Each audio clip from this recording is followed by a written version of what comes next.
after accidentally drugging my worst enemy, Richard. We ended up locked in a room together. He was trembling, clearly scared, and even begged for mercy. Then, out of nowhere, he leaned in, lightly bit my chin, and whispered in a raspy voice, "Isn't this all your fault for being so careless? Now deal with the consequences, no matter how exhausted you are." The next morning, just as we were about to escape, I couldn't resist teasing him about how weak and pathetic he'd been. But 3 days later, my world flipped upside down. Richard suddenly became my stepbrother in my newly blended family. Not only that, but he was moving into my house. That night, my dad stood outside my bedroom door, looking serious. "Don't provoke him," he warned. "This man holds a lot of power." Little did he know, just on the other side of the wall, I was sitting on Richard's lap, his arms wrapped tightly around me. He'd tied a silk tie around my mouth and sneered, "Sister, if you dare call me weak again, don't cry later. Let's see how brave you really are." He leaned back on the sofa, his dark, intense eyes locking onto mine.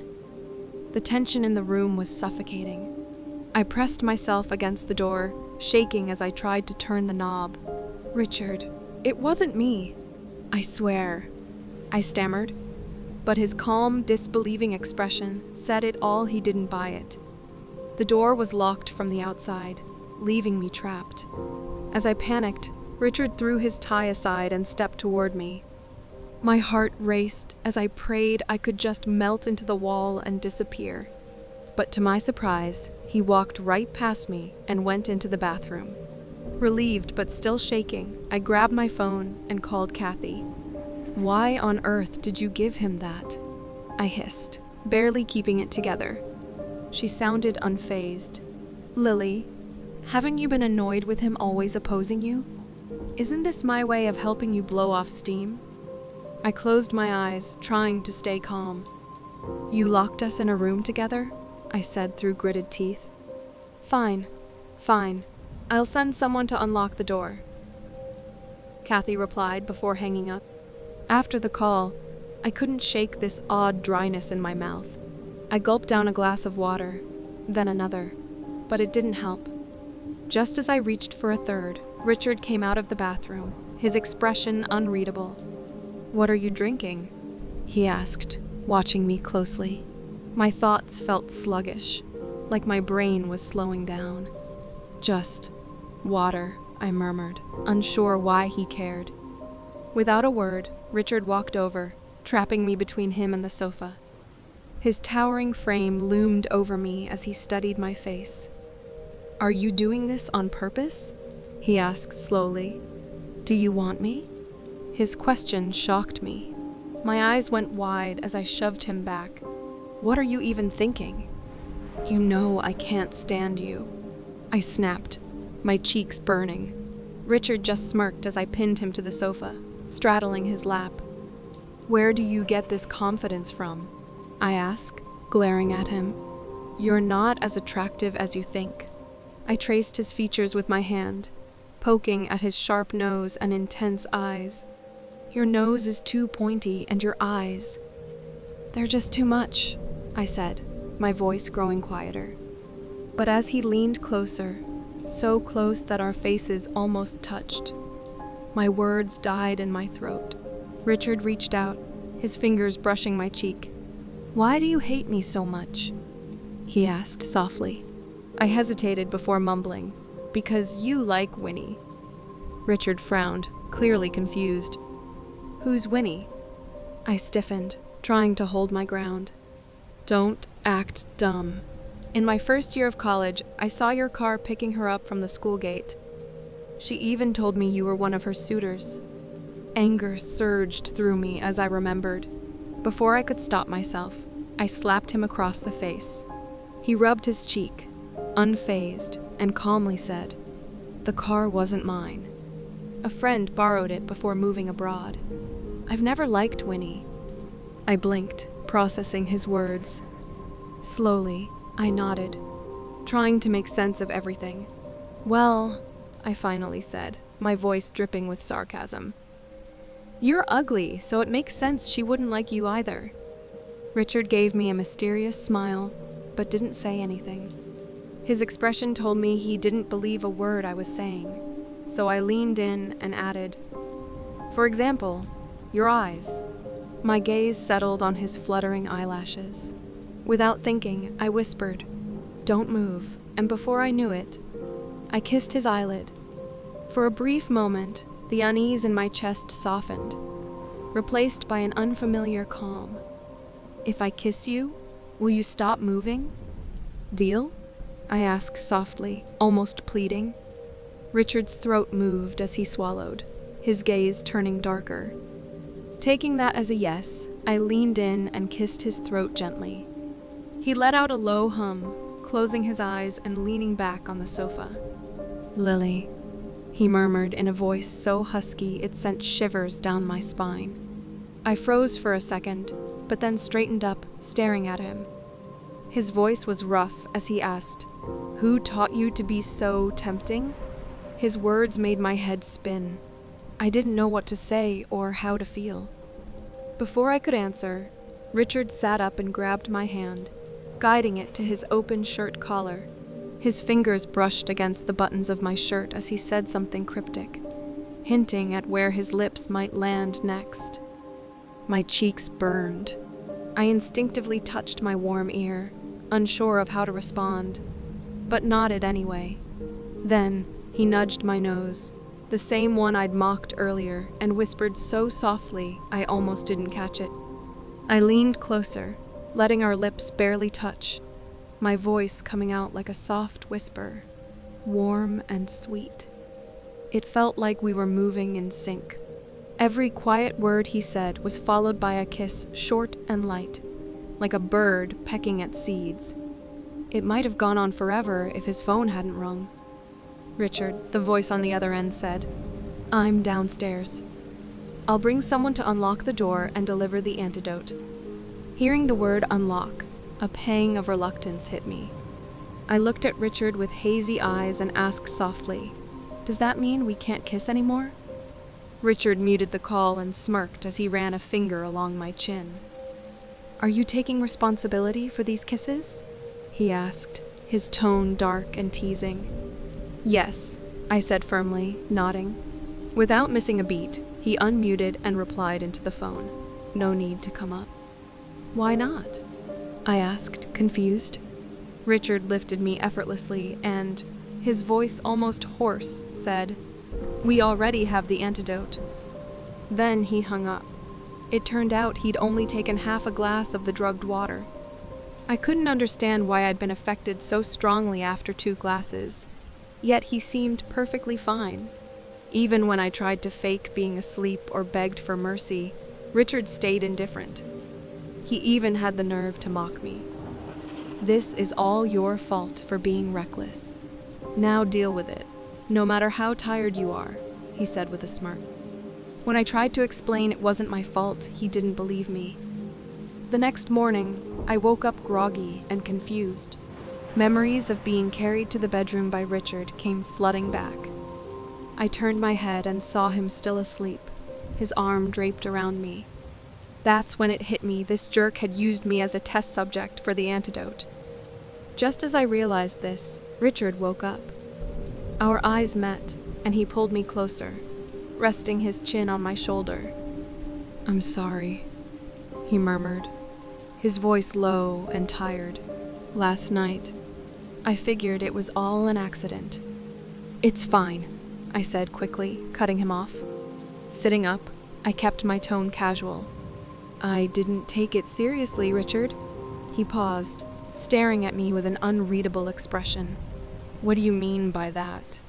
I hesitated, then shrugged as I picked up my clothes. "It means when we walk out of this room, I hope we both forget everything that happened. I really don't want any sort of relationship with you." Richard sat up, the blanket draped loosely around his waist. He stared at me, his gaze piercing. "Lily, are you playing with me?" Ignoring him, I focused on getting dressed. His words didn't matter anymore. But as I reached the door, I couldn't resist throwing one last jab. Richard, weak and powerless, remember to tell your future girlfriend not to bring this up. It'd be embarrassing for her if people laughed about it. I smirked, savoring the perfect timing as I slammed the door shut behind me. As I left the hotel, slamming the door behind me before Richard could respond, I ran straight into Winnie and her group of friends at the entrance. "Oh, isn't this Lily? You're not looking very decent, coming out of a hotel so early in the morning," Winnie sneered, her words dripping with mockery. At first, I felt a little embarrassed and thought about sneaking away quietly, but her jab made me pause. Smiling, I raised my voice just enough for the people around us to hear. "What was that, Winnie? Are you saying people staying at this hotel are indecent?" My words caught everyone's attention in the hotel lobby. Suddenly, all eyes turned to Winnie, their looks sharp and judgmental. Her face flushed with anger as she pushed me hard. "Lily, are you crazy?" she snapped. I stumbled backward, hitting the glass door behind me and twisting my ankle in the process. Pain shot through my foot as I let out a small gasp. Before I could recover, I heard the sound of footsteps approaching. Winnie's friends gasped in excitement. "Winnie, do you know that handsome guy? He looks like he's coming straight for you." Winnie, ever the drama queen, shrugged like she couldn't care less. "Oh, him? He's been chasing me for a while. I'm just deciding if he's worth my time." I gritted my teeth against the pain, leaning against the door for support, and hobbled away as fast as I could. I didn't dare look back, but their conversation carried through the air. "I have a question. You don't seem dressed neatly either," someone said. "Are you really any better than that woman we just confronted?" Richard's voice responded, too low for me to catch his words. Then another voice chimed in. "Oh, working all night? No wonder. That's normal." Blinking through the sting of humiliation, I forced a small, bitter smile. I had made my position clear to Richard earlier. There would be no relationship between us. It was obvious he didn't want one either. After that day, Richard called me. My heart jumped when I saw his name on the screen, but I immediately hung up and blocked his number. Just to be extra cautious, I changed my phone number too. But 3 days later, avoiding him became impossible. When I walked into the house, there he was, sitting comfortably in the living room. I froze on the spot as Dad's new girlfriend, who I now realized was Richard's mother, introduced him. "Lily, I didn't mention this before, but this is my son, Richard. You can call him your brother," she said warmly. "He just returned to the country recently, and since his house isn't ready yet, would it be okay for him to stay here for a while?" I wanted to scream, "He's rich enough to rent his own place," but Aunt's kind, pleading expression stopped me. Instead, I forced a stiff smile and said, "Sure, Aunt. No problem." Lowering my head, I avoided Richard's gaze entirely. My voice sounded flat as I muttered, "Brother, no need to be polite to me." Richard smirked, his expression unreadable, but he didn't say much after that. All day, he acted like nothing had happened between us. It was almost convincing. Then, at dinner, Dad turned to me out of the blue. "Lily, do you have time tomorrow? A friend of mine has a son your age, and he's interested in meeting you." "He saw your picture and Dad," I interrupted, embarrassed beyond belief. But before I could refuse, Richard cut in casually. "She doesn't have time," he said, leaning back in his chair. "What?" Dad looked confused. "My sister asked me to help her revise her paper tonight," Richard explained smoothly. His gaze locked onto mine, calm yet challenging. "It's probably going to take all night." Dad didn't question it. "Oh, all right. We can set up a meeting another time," he said, nodding. I was too shocked to react. My chopsticks slipped from my hand, clattering loudly onto the table. Dad looked at me in concern. Lily, what's wrong? Richard, on the other hand, stayed perfectly composed, under the watchful stares of Dad and Aunt. I managed to nod stiffly and say, "Brother, you're right." By the time 11 p.m. rolled around, Richard still hadn't shown up to help with my paper. Relieved, I grabbed my nightgown and headed to the bathroom, grateful for a moment of peace. As I stepped out of the bathroom, still drying my hair, I heard a knock on the door. It was late, and to my dismay, the last person I wanted to see stood there, Richard. I opened the door just a crack, offering a polite smile. "It's late, Richard. We can discuss the paper tomorrow." He smirked, leaning slightly against the frame.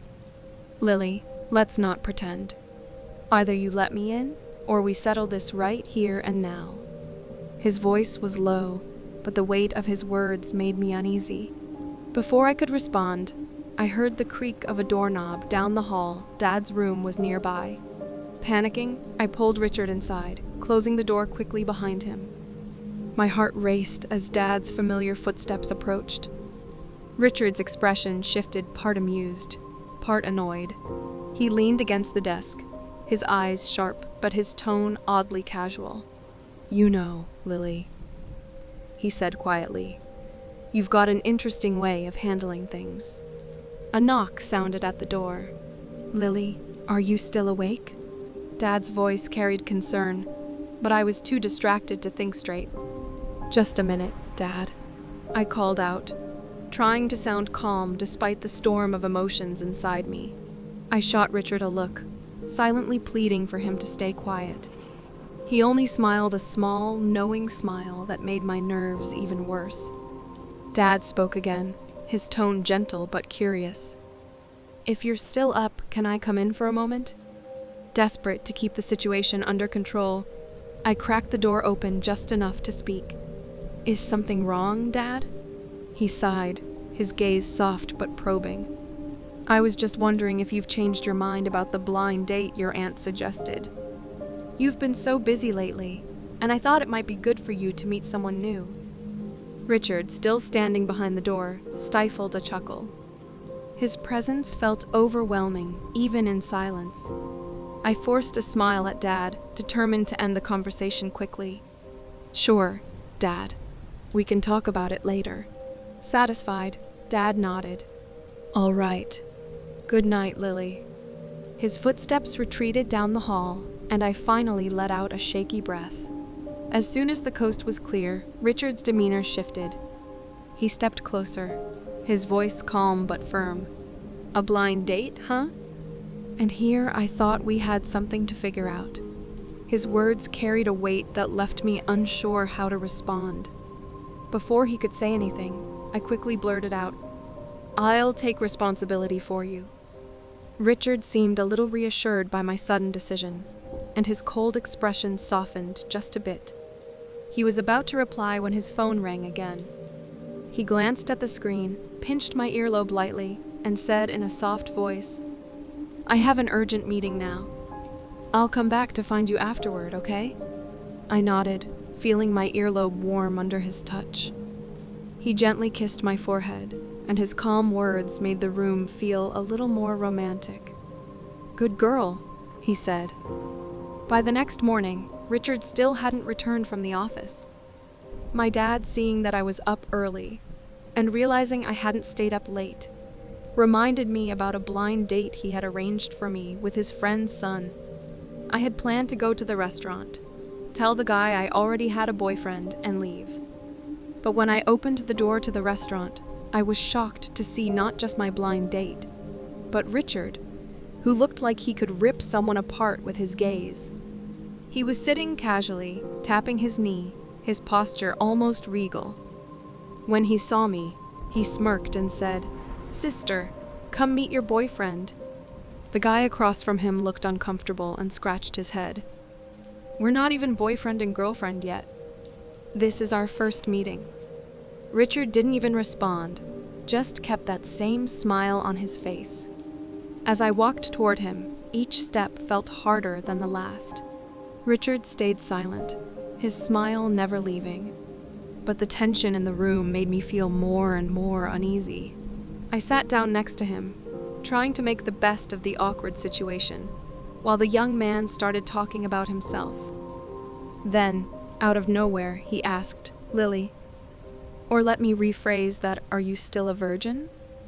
I froze, looking up at him. He asked with boldness, but didn't seem sorry at all for being so blunt. Richard, who had been quiet until now, spoke up for the first time. He glanced at the guy and asked, "And you? Have you kept yours?" The young man, Peter, answered confidently, "Men and women are different. I just want my partner to be clean enough." Without hesitation, Richard slammed his chopsticks down, clearly embarrassed Peter in front of everyone. With a sly smile, he said, "My sister has one condition too. She hopes to find a person, not a dog. Sorry, you don't meet the standard. Please leave." Peter's face turned bright red, but he didn't dare argue with Richard and left, looking frustrated. I let out a sigh of relief and gave Richard a thumbs up, smiling. "You're really good with words." The room felt heavy with silence, though. Richard didn't reply, but just stared at me, his gaze sharp and intense. Then, in a soft but firm voice, he said, "It's time for us to settle the score, darling." Richard led me to a room, and before we even stepped inside, he started loosening his watch and tie. "Lily, do you remember what you said last night?" he asked, moving toward me. I stepped back a little, quickly saying, "I remember." His eyes were cold as he nodded. "Are you really that responsible?" he questioned, his tone colder than before. As he started unbuttoning his shirt, he pulled me closer, pushing me against the wall. I felt my heart race, and my body tensed up. "I can explain," I pleaded, feeling desperate. Richard didn't respond, but his actions made it clear that he wasn't going to let me off easily. He pressed me harder against the wall, his hands moving to my clothes, slowly undoing the buttons. "You explain yours, I'll explain mine," he said, his tone matter-of-fact. But I was so overwhelmed by everything happening that I didn't even have the energy to say much. I felt too weak to stand up to him. "Where's your explanation?" he asked coldly, not letting me speak. He continued pressing me for an answer, his eyes demanding one. The pressure was too much, and in frustration, I bit his neck. Richard didn't seem bothered at all. He calmly stroked the back of my head and asked, "What's wrong with you? Do you like biting people so much?" Before he could say anything else, I quickly covered his mouth, trying to stop him from speaking. Finally, after giving him the chance to speak, Richard stopped throwing insults. After a while, he pulled back slightly, his lips hovering near mine. In a low, soft voice, he whispered, "Call me brother, Lily." I held onto his shoulders, my breath shaky, and repeated, "Brother." "Call me brother again." It wasn't until evening that Richard and I finally got home. During dinner, I told my father that I was in a relationship and didn't need any more matchmaking. Richard had originally wanted to announce it right away, but I was worried about how my father's hypertension might affect him. So I convinced Richard to wait. He agreed, but it was clear he was okay with my decision. Richard raised an eyebrow and seemed to approve. One day, I couldn't keep it to myself any longer, and told Kathy about being with Richard. She was shocked and immediately called me. "Are you crazy, Lily?" she exclaimed. "Didn't you hate Winnie the most? Why are you picking up the men she rejects?" It clicked in my mind that Richard had once pursued Winnie, but I had forgotten about it since I hadn't heard anything about her lately. Trying to explain myself to Kathy, I said, "But he treats me so well now, and I can feel that he really likes me. Winnie is in the past." Kathy, being more realistic, laughed and said, "You have no idea how tempting the unattainable is. For Richard, Winnie is the one that got away. If you and Winnie were hanging off a cliff, do you know what he would do?" "What would he do?" I asked, curious. Well, she continued, he'd probably save Winnie and let you fall. She brushed it off like it was a silly idea, but I couldn't shake it from my mind. 2 days later, I found myself in a situation where Kathy's words rang true. While waiting for Richard outside his company, I spotted Winnie and her friends in a mall. They were looking at Richard from behind the glass and talking about him. I stood a bit farther away, unable to hear what they were saying. But suddenly, I heard Winnie shout, "How is that possible?" Her friend asked, "Are you sure?" Winnie replied, "Of course it isn't him." I remembered Kathy's words about Winnie, and it hit me hard that she was still rejecting Richard. Anger bubbled up inside me. I couldn't stay silent. I marched over and sternly told Winnie, "He's not who you think he is, and you're spreading lies. Do you know that?" Winnie turned to look at me with a look of disdain. I stood my ground and repeated, "He's not him. You're spreading baseless lies. You know that?" Winnie's eyes widened in disbelief, and she snapped, "Damn it, Lily! Are you insane? What's wrong with you?" I was about to retort when she brought up my father. "Does your family have a history of mental illness? I overheard your dad saying that your father can't even handle basic work at his age. Is his brain malfunctioning already?" Her friend eagerly asked, "Mental illness passed down? Is that true?" Winnie shrugged and said, "Most likely." Her words made my blood boil. My hands clenched at my sides, and I walked toward her, trying to keep my cool. If she insulted me, I was ready to fight back. But when she insulted my father, all I wanted was to make her beg for forgiveness. Before I could do anything, Winnie's brother, Alan, who had been watching from a distance, finally stepped in. He rushed over, grabbed my hair, and pulled me away. "So, not only does your family have mental issues, but you also have anger problems?" he said, shoving my head into the elevator doors. The intense pain hit me, followed by a wave of confusion, and it felt like a clock had suddenly gone off in my head. More and more people gathered around, watching the scene unfold. Some couldn't take it anymore and stepped in to stop Alan, warning him. "Stop it. I've already called the police." Alan just shrugged and replied, "Report all you want. She's the one who started it." At the police station, as I was finishing the paperwork with a painful bump on my forehead, Richard showed up. I looked at him, about to say something, but when he glanced at me with cold eyes, my heart sank. He walked straight toward Winnie and her group. Tears started to fill my eyes as everything I'd been holding in came rushing out. Before I could say anything, I heard a commotion from that direction. I turned to see Richard wrapping his tie around his hand and throwing punch after punch at Alan. Winnie screamed, trying to pull Richard back, but he didn't budge. "If you touch me, I'll fight back," she yelled. "You can try," Richard replied, lifting Alan by his collar and slamming his head into the back of his neck. The police tried to intervene, but before they could, Alan's head slammed against the glass door, shattering it. Some officers, having heard that Alan started the fight, couldn't help but mock him. Finally, Richard broke free from the officers holding him back and came over to me. He looked the most disheveled I had ever seen him, dirt smeared on his face, his clothes wrinkled, sweat dripping down. He reached out to touch the bandaged wound on my forehead, but hesitated, letting his hand fall. His eyes were red and his voice was barely audible as he whispered, "I'm sorry. I didn't take care of you properly." In that moment, something clicked in my mind. I remembered the pieces I'd forgotten. "Why did you dislike me?" I asked, the answer now clear. "Because you liked Winnie?" Richard sneered. "I haven't even heard her name from you until now." It was all just a misunderstanding. He'd never liked Winnie, and as for Kathy's two-choice question, I now understood. In a situation like this, Richard wouldn't have let me be in a dangerous position. After the altercation, things got even more complicated.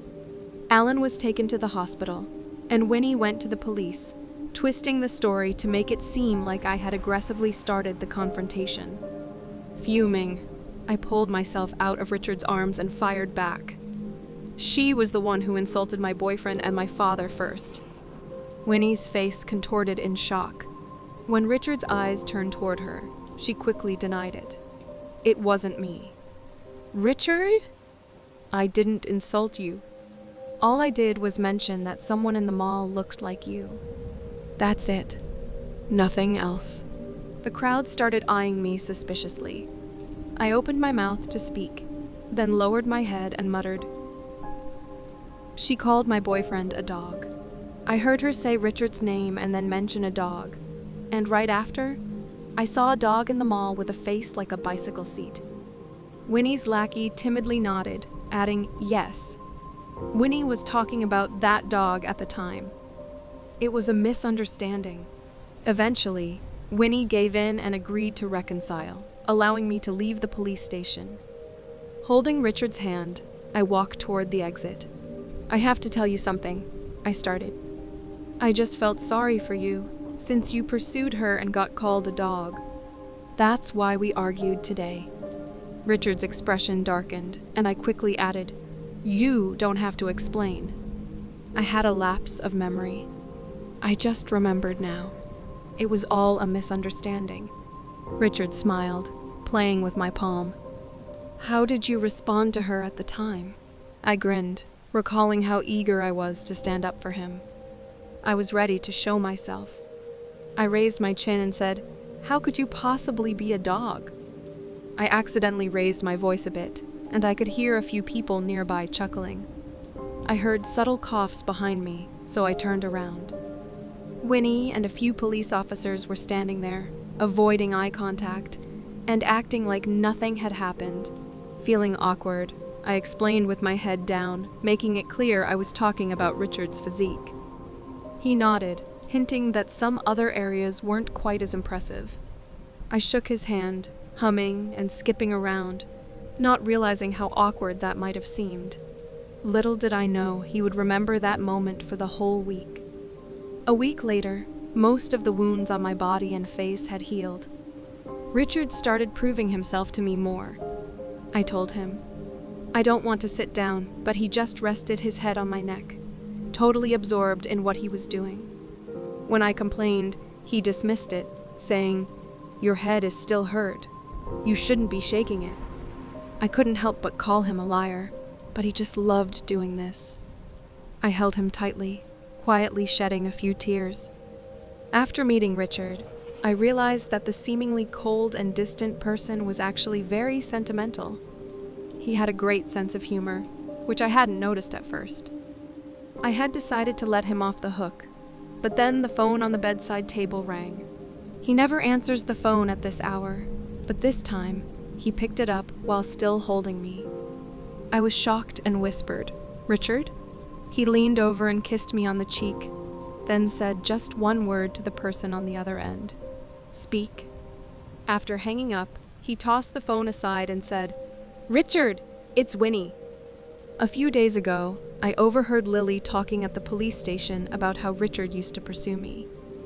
I hadn't noticed it before, but now I felt bad if I had unintentionally hurt him. I apologized, and Richard pinched my chin, lifting me out of his arms. He looked at me for a moment and said, You've caused trouble. I quickly covered his mouth, warning him to stay quiet. Winnie seemed lost in her own world, talking to herself. I wanted to speak up, but Richard stopped me. He held my waist and said in a serious tone, How do we fix this? Winnie's words became more scattered, and Richard prevented me from grabbing the phone. I felt cornered, so I buried my face into his neck, nervously saying, Next time, I'll sit still, okay? As a reward, Richard kissed me gently. He then picked up the phone, and this time, Winnie was all alone. Didn't she realize she was interrupting someone's life?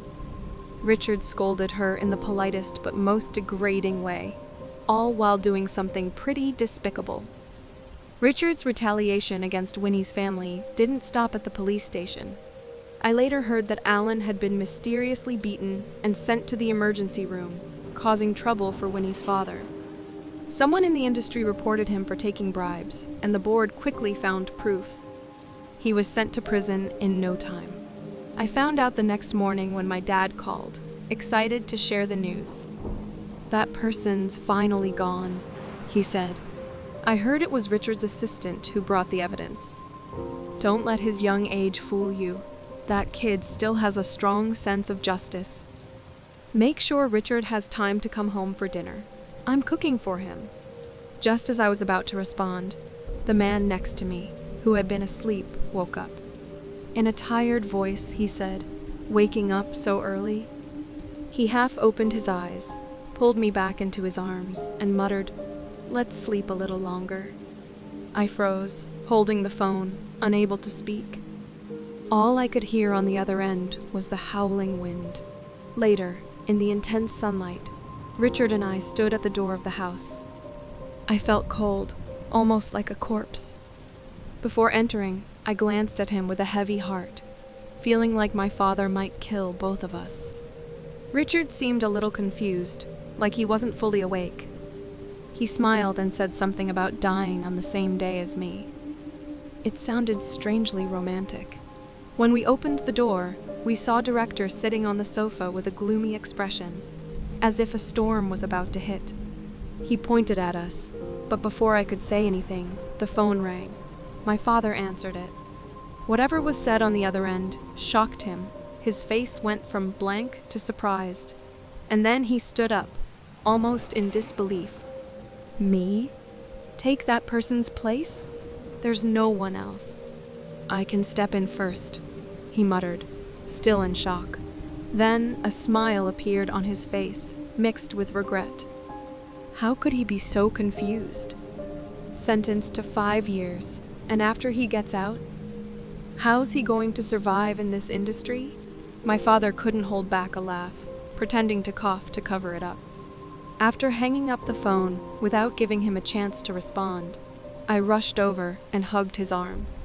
"Wow, Dad, you're amazing. Did you get a promotion?" But he didn't fall for it. He pulled his arm away and returned to his serious look. He turned to Richard and said, "Don't think that by pulling him down and pushing me up. I won't hold it against you.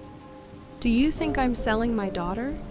Richard stayed calm and said, "It's the board that recognized Uncle's abilities, enough to put him in this position. I'm just going with the flow." My father's smile broke through again, and I cheered, praising him. "Dad, you're truly impressive. You're the most amazing dad in the world." He blushed and scolded me. Then, the focus shifted back to Richard, but before I could say anything, Auntie interrupted. She picked up a hydrating spray, spritzed her face, and gave my dad a side eye. "The kids want to be together, you know." Dad was like a cannon, only blasting himself, not anyone else. Richard calmly responded, "Uncle, I have my own household registration. It won't cause any issues." Seeing my father stay quiet, Auntie slammed the spray on the table, clearly annoyed. Smiling but still frowning, she said, "Look at you, acting all defensive. If you're really worried about what people will say after they get married, then let them get married and be together." She stood up to get their marriage certificate. My dad quickly grabbed her, asking, "What are you talking about?" He waved his hand, clearly disgusted. "Don't be a nuisance in front of me." Auntie gave me a wink, and I took it as her way of giving her approval. Before leaving, I took advantage of her distraction and planted a kiss on my dad's shiny forehead. "I love you the most, Dad." A few days later, my father had Richard over for drinks at home. He wouldn't let me or Auntie join. It was just a heart-to-heart between the two of them. When Richard returned, he was a bit unsteady from the alcohol. He held my face, leaning in to kiss me, but just before our lips touched, he paused, pulling away slightly. In a husky voice, he said, "The scent of alcohol isn't pleasant." "I'll take a shower first," I said. Richard had a lot to say when he was drunk, but after he showered, he carried the fresh scent of soap and pulled me onto the balcony lounge chair. He kissed me and whispered, "I love you." Then he let go of me, his voice soft as he added, "Your father says he loves you more than anyone in the world." I gently touched his lips, still stained with red, nodding in agreement. "Yes," I replied. Richard looked at me with a hint of sadness in his eyes and said, "I love you too." But then, he added, "You used to despise me at first. I came to your school countless times, hoping to talk to you. But you ignored me. When you were injured and waiting for your senior to take you to the hospital, you didn't want me to carry you." I stared at him, a bit shocked, as Richard continued. "You slept with me and didn't take responsibility. Even when I kept asking, you made me promise to take responsibility before you'd even think about it. The next morning, I tried to apologize for not being more careful, but you wouldn't even listen to me before you left." His voice trembled slightly, like he was close to tears. "You left me alone at the hotel." I shook my head. The more I heard, the more I felt like a terrible person. All right, I was wrong," I said. "I'll make it up to you." Richard lowered his gaze, hiding his emotions. After a pause, he asked, "How about tonight on the balcony?" I wanted to refuse, but when I saw how pitiful he looked, clutching my skirt, I forced myself to say, "All right." Just 2 words. An hour later, I couldn't help but ask, "Richard, were you pretending to be drunk?" His eyes cleared, and he smiled. "I was drunk," he said, "but you were lying to me all this time." Frustrated, I bit his shoulder, but he remained silent. In that moment, I looked into his eyes, which were softer than moonlight. He whispered, "None of what I said was a lie to you. I love you. It's been a long time, even when you disliked me the most. Secretly loving someone is painful, but I was patient. And now, I finally have you."